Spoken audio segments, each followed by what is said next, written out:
So you're trying to get into that marina, but they won't let you on their premises because they're asking for something called a certificate of insurance. What is that, and how do you get one?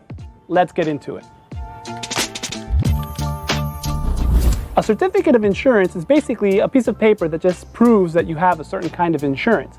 And just like that auto ID card you carry around in case of an accident or a police officer stops you, it doesn't say much except for what's on your policy or what kind of coverage you have. There are three types of coverages that marinas often want to see on a certificate of insurance.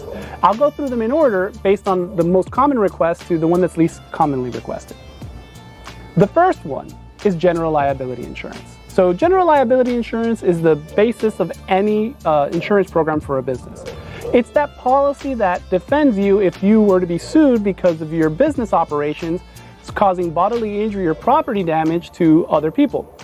Or other property. So think about, while you're working on that boat, maybe there's a tool that's on the dock and someone accidentally trips on it and ends up suing you. Or if you're working on the electrical and it catches fire and the boat next to it catches on fire.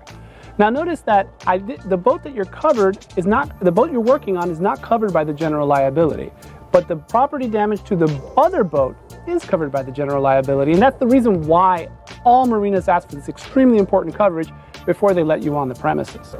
There is coverage that exists for the boat you're working on. It's called ship repair's legal liability. You don't usually see it on a certificate of insurance, and I'll have to have a more in-depth video about it later.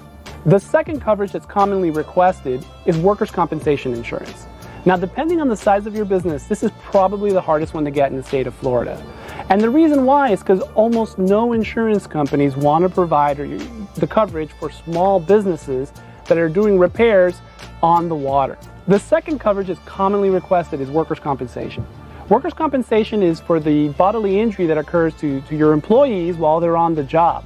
Now, not every marina asks for this. I'd probably say in my experience about 30% of the marinas ask for that coverage when you're going onto their premises. But they can ask for it whenever they'd like. The state of Florida says that if you have more than 3 employees, you're required by law to carry workers' compensation. The state of Florida also says that even if you're not legally required to carry the coverage, you're still subject to the workers' compensation statutes, which means you're still responsible if an employee gets hurt and everything that comes with that for being an employer.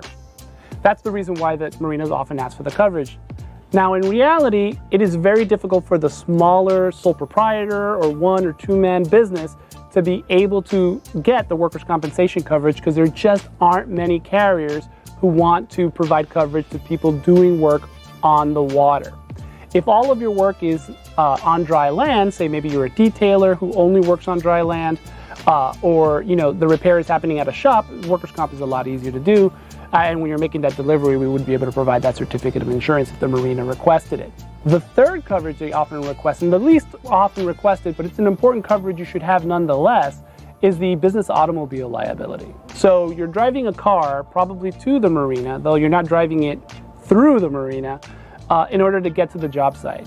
A lot of times they'll ask for that coverage as part of the certificate of insurance because the loading and unloading is not covered by that first general liability coverage. That's right. While you grabbed your tools or while you grab that part and you're taking it to the boat where you're going to make the repair, that walk. Auto liability is the policy that would pay for it, not the general liability if there was bodily injury or property damage that would occur. And that's why some marinas ask for it. They've had that loss. That's a very specific loss, but they've had it, and they now want to make sure that there is auto liability to pay and covered during that loading and unloading process. One more thing you should know about certificates of insurance is that a lot of times you're going to get a request that is make a check mark here or add this word there. Like I said in the beginning, certificates of insurance are just proof of the insurance you actually have. It's a representation of your insurance, not your actual insurance policy. So if it's not what they're asking for, that check mark is not that they're asking for, or that wording that they're asking for isn't represented on your insurance policy, we won't be able to add it onto a certificate of insurance, which means we may have to make some endorsements to your policy to see if we can comply to their requests, or you may not qualify for that job because the insurance that they're requiring is either way too expensive for the amount you would have made for the job, or may not be available to you based on the operations of your business. Now keep in mind that not all insurance is created equal. We talked about what marinas want to see on a certificate of insurance, but we didn't talk about the coverages a boat repairer should have. That's a separate video. You should definitely see the terms and conditions that are being requested before you start the job. Too many times I have a contractor come to me and ask, hey, I need this on my certificate, and the cost to do it is way more than they expected. And all of a sudden what they thought was going to be an easy job ended up being something complicated or something more expensive than they had intended, and their profit just wasn't there. So have that conversation with your trusted advisor before you do the work.